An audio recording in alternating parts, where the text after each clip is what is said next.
cita-cita ataupun yang diimpikan. Dan disinilah Allah Subhanahu wa Ta'ala berperan menentukan sukses atau tidaknya seseorang. Ulama sudah menjamin sholat di rumah akan sama pahalanya dengan sholat di masjid. Itu yang mestinya kemudian kita yakini. Memang ada juga, tapi kan kita juga tidak boleh kemudian sangat wah seakan-akan harga mati harus di masjid. Itu kan juga tidak itu.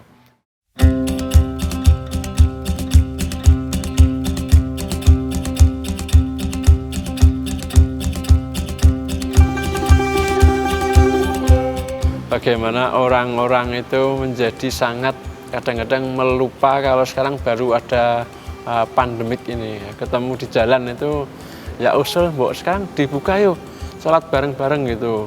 Ada juga yang ngajak mari sholat khusus saja cuma kita saja gitu. Nah kalau saya yang kemudian masuk ke masjid dan sholat berjamaah ini akan menjadi iri orang lain gitu.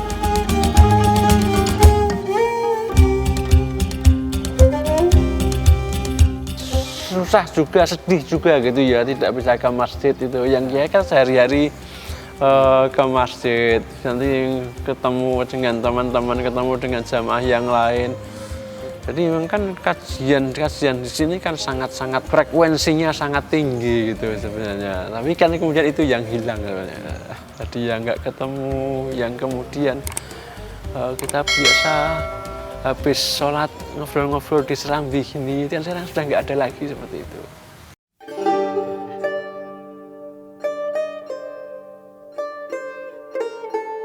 Ini yang kemudian sangat-sangat hilang itu. Tapi memang ya kemudian kita harus mencari hikmah dari kesemuanya itu. Jadi kalau sebenarnya perbedaan itu adalah hanya pada ketiadaan berkumpulnya jamaah, itu saja.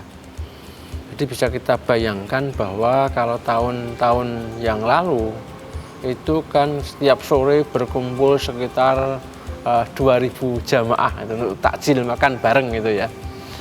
Nah tahun ini makan bareng tetap ada, takjil tetap ada, bareng juga, tapi tidak dalam satu tempat. Nah, takjilan itu kita bagi ke rumah, ke jamaah gitu dengan jumlah ya kurang lebih juga hampir sama.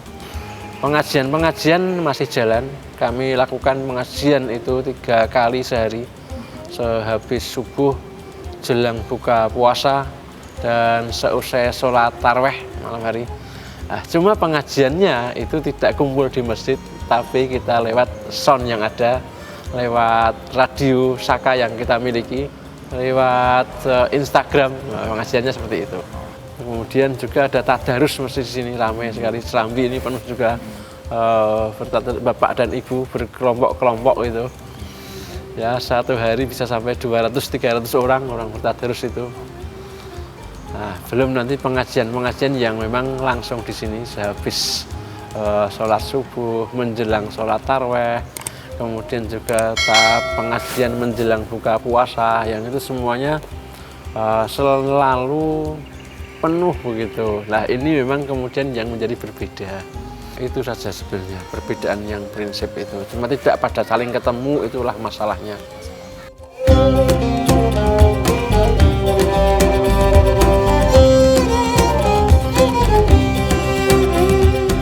Tapi memang sebagai umat Islam yang sebenarnya memiliki porsi yang paling besar dalam mendirikan bangsa ini, tentu memang kita juga harus yang memiliki tanggung jawab yang besar pula untuk keselamatan bangsa ini. Karena kalau ini dibiarkan, kalau kemudian kita menyerah, nah itu korban itu kan sangat besar nanti, bisa jutaan. Dan korban itu tidak akan lain juga umat Islam sendiri, karena memang mayoritas negeri kita ini Muslim, sehingga Muslim lah memang yang harus berjuang untuk tidak menyerah kepada keadaan itu, berjuang terus. Saya kira itu menjadi pelopor lah itu lah.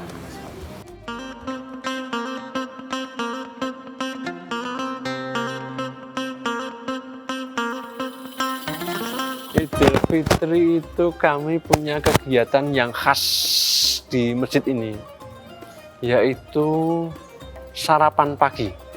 Jadi habis makan oblok-oblok itu, nanti orang di sini ini sudah nanti muter salaman, Mas. Sehabis subuh itu, sebelum sholat itu. Ini hanya setahun sekali, setiap Idul Fitri itu. Sekarang jelas nggak mungkin itu kita selenggarakan itu. Nah besok ini kan itu nggak ada. Salaman tidak ada, ya kemudian kan kita ganti dengan ucapan-ucapan lewat media sosial saja yang bisa kita lakukan sejauh mungkin itu. Nah kita punya kegiatan mudah-mudahan nanti terlaksana untuk takbir bersama. Itu nanti Sabtu malam Akad itu cuma tempatnya di depan rumah masing-masing. Malam harinya untuk mensiarkan Islam, mengagungkan asma Allah kan seperti itu.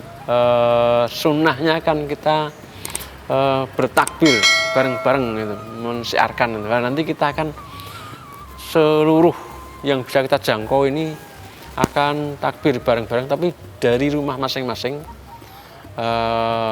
Aba-abanya komando akan dari masjid ini.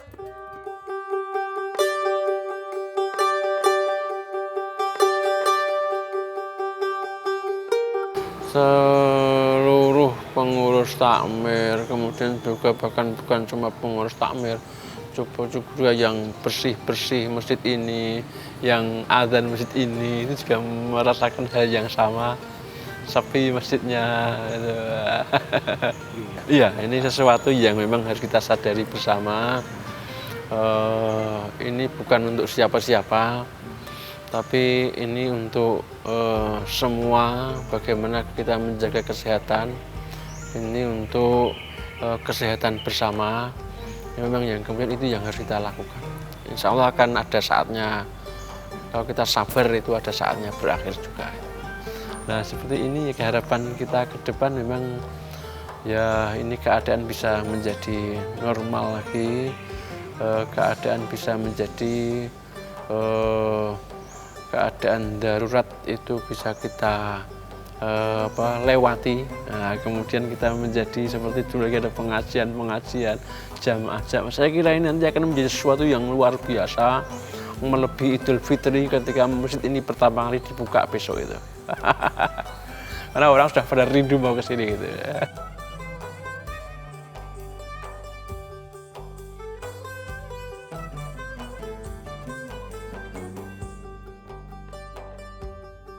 Jadi pesan saya kepada jamaah itu, yang pertama supaya tetap bersabar untuk menghadapi cobaan ini, ujian ini. Kemudian yang kedua, perlu kita sadari bahwa kitalah umat Islam yang harus menjadi orang yang paling bertanggung jawab terhadap keselamatan bangsa ini. Artinya jangan kemudian kita ini menjadi iri, ini mall pada buka, pasar pada buka, terminal pada buka, bandara pada buka, kok masjid masih tutup? Enggak lah. Dulu ketika kita berjuang mempertahankan kemerdekaan itu, umat Islam sendirian itu, yang orang di pasar juga tetap ramai di pasar, dan kita tidak iri juga waktu itu. Ini yang masih tetap harus kita lakukan. Bagaimana Islam itu masih tetap menjadi pelopor di dalam penyelamatan bangsa ini. Ini itu yang saya kira kita sadari oleh para jamaah sekalian. Ya, kemudian tidak tergesa-gesa. Kalau tergesa-gesa itu kemudian menjadi tidak sabar, dan itu saya katakan itu menyerah kepada keadaan kemudian. Maka kita tetap jaga kesehatan, ya, jaga jarak sosial.